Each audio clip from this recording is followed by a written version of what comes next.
அனைவருக்கும் வணக்கம். இன்றைக்கி நம்ம இந்த வீடியோவில் பழனிமலை முருகன் கோவிலில் நடக்கக்கூடிய பல அதிசயங்களை பற்றி தான் தெரிஞ்சுக்க போகிறோம். இந்த வீடியோ ரொம்பவே பயனுள்ளதாக இருக்கும். அதனால் வீடியோவை கடைசி வரைக்கும் ஸ்கிப் பண்ணாமல் பாருங்கள். இது வரைக்கும் நம்ம சேனலை நீங்கள் இன்னும் சப்ஸ்கிரைப் பண்ணலைன்னா மறக்காமல் சப்ஸ்கிரைப் பண்ணிவிடுங்க. உங்களுக்கு பழனி முருகன் பிடிக்கும் அப்படின்னா பழனி முருகனுக்கு அரோகரா அப்படின்னு சொல்லிட்டு மறக்காமல் கமெண்ட் பண்ணுங்கள். வாங்க வீடியோக்குள்ளே போகலாம். முருகப்பெருமானின் அறுபடை வீடுகளில் அமைஞ்சிருக்கக்கூடிய ஒரு கோவில் அப்படின்னா அது பழனி. இந்த கோவில் 3வது படை வீடாக இருக்குது. இந்த தளத்தில் இருக்கக்கூடிய கோவில் 2000 ஆண்டுகள் பழமை வாய்ந்த மிகவும் பிரசித்தி பெற்றது அப்படின்னே சொல்லலாம். இங்கே இருக்கக்கூடிய முருகப்பெருமானை வழிபடுவதன் மூலம் நம்முடைய வாழ்க்கையில் இருக்கக்கூடிய அனைத்து விதமான பிரச்சனைகளும் தீரும் அப்படின்னு சொல்லப்பட்டிருக்கு. அது மட்டும் இல்லாமல் இந்த தலத்தின் மூலவர போகர் என்ற சித்தர் பிரதிஷ்டை செஞ்சிருக்கார். உற்சவர் முத்துக்குமார சுவாமி அப்படின்னே சொல்லலாம். நாரதர் கொடுத்த கனியை தனக்கு தராததால் கோபித்து கொண்டு இந்த பழனி மலையில் தங்கி விட்டிருக்காரு முருகன். அது மட்டும் இல்லாமல் இங்கு சமாதானம் செய்ய அம்பிகை பின்தொடர்ந்து வந்திருக்காங்க. சிவனும் அவளை பின்தொடர்ந்திருக்காங்க. முருகன் விடாபிடியாக இங்கேயே இருக்க விரும்புவதாக கூறிவிட்டிருக்கார். அது மட்டும் இல்லாமல் பிற்காலத்தில் இந்த இடத்திற்கு முருகனுக்கு கோவில் எழுப்பப்பட்டது. குழந்தை வடிவமாக நின்றதால் குழந்தை வேலாயுதர் என அழைக்கப்பட்டிருக்காரு. பலத்தின் காரணமாக முருகன் கோபித்து வந்தபோது அவரை கண்ட ஔவையார் ஆறுதல் வார்த்தைகள் கூறியிருக்காங்க. அது மட்டும் இல்லாமல் முருகன் இந்த கோவிலில் முதலில் கோபித்து வந்த நின்ற தலம் என்பதால் மலை அடிவாரத்தில் இருக்கக்கூடிய திரு ஆவினங்குடி தடமே 3வது படைவீடாக இருக்குது அப்படின்னு சொல்லலாம். இங்கு முருகன் மயில் மீது அமர்ந்த கோலத்தில் காட்சி அளிக்கிறாரு. அது மட்டும் இல்லாமல் இவருடன் வள்ளி தெய்வானை இல்லை அப்படின்னு சொல்லப்பட்டிருக்கு. இந்த கோவில் 4 கிலோமீட்டர் தூரத்தில் உள்ள பெரியாவுடையாரை தரிசித்துவிட்டு பின்பு பெரிய நாயும் அடுத்து மலை அடிவாரத்தில் இருக்கக்கூடிய திரு ஆவினங்குடி குழந்தை வேலாயுதரையும் தரிசிக்க வேண்டும் அப்படின்னு சொல்லப்பட்டிருக்கு. இந்த கோவிலின் வரலாறு ஞானப்பழத்தில் இருந்து ஆரம்பிக்கிறதாக சொல்லப்பட்டிருக்கு. கலகம் பண்ணுவதற்கென்று பிறந்தவர் நாரதர். ஞானப்பழத்தை எடுத்துக்கொண்டு கைலாய மலையில் இருக்கக்கூடிய சிவபெருமானையும் பார்வதியும் தரிசிக்க இங்கு வந்ததாகவும் அது மட்டும் இல்லாமல் பழத்தை கொடுத்து இந்த பழத்தை உண்டால் அதிக ஞானம் பெறலாம் என கூறியிருக்காங்க. மேலும் முழு பழத்தை ஒருவரே உண்ண வேண்டும் என்ற விதி இதுவும் விதிச்சிருக்காங்க. சிவபெருமானை தன் மகன்களான முருகனுக்கும் பிள்ளையாருக்கும் பகிர்ந்தளிக்க விரும்பியிருக்கார். பின்னர் தன் மகன்களான இருவரையுமே அழைத்து உலகத்தை 3 முறை சுற்றி முதலில் வருபவர்களுக்கு ஞானப்பழம் பரிசு என்று சிவபெருமான் கூறியிருக்கார். இதை கேட்ட முருகன் தன் வாகனமான மயிலை எடுத்துக்கொண்டு உலகத்தை சுற்ற கிளம்பியிருக்காரு. பிள்ளையாரோ தாயும் தந்தையுமே உலகம் என்று கூறி சிவபெருமானையும் பார்வதியும் சுற்றி வந்து ஞானப்பழத்தை பெற்று கொண்டிருக்காரு. உலகத்தை வளம் வந்து ஞானப்பழத்தை கேட்ட முருகன் நடந்தது அறிந்து கோபமுற்று இந்த பழனி மலையில் தங்கி விட்டுருக்காரு அப்படின்னே சொல்லலாம். சிவனும் பார்வதியும் இங்கு வந்து முருகனை சமாதானம் படுத்தியிருக்காங்க. ஞானப்பழமான உனக்கு எதற்கு இன்னொரு பழம் என கூறி சமாதானம் செஞ்சுருக்காங்க. முருகனை பழனி என்றதால இந்த இடம் பழனி என்று பெயர் பெற்றதாகவும் அது மட்டும் இல்லாமல் மலை அடிவாரத்தில் இருக்கக்கூடிய திரு ஆவினங்குடி தலமே இங்கு அமைந்திருக்கிறதாக சொல்லப்படுது. அது மட்டும் இல்லாமல் அகத்தியர் மாமுனிவர் தன் இருப்பிடத்திற்கு சக்திகிரி சிவகிரி என 2 மலைகளை எடுத்து செல்ல விரும்பியிருக்காரு.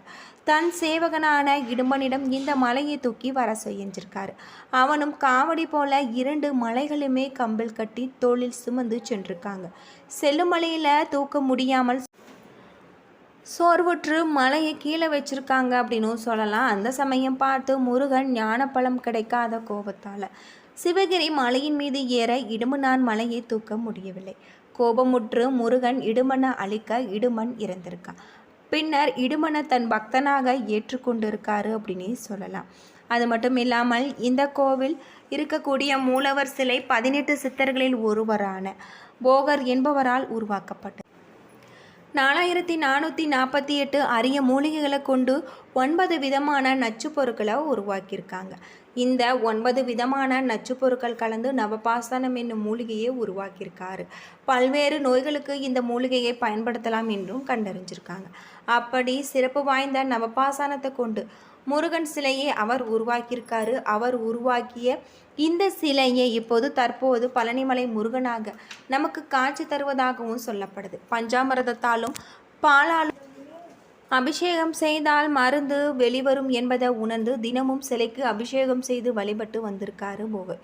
தன்னுடைய சமாதியை போகர் பழனிமலை கோவிலேயே அமைத்து கொண்டிருக்கிறதாக சொல்லப்படுது.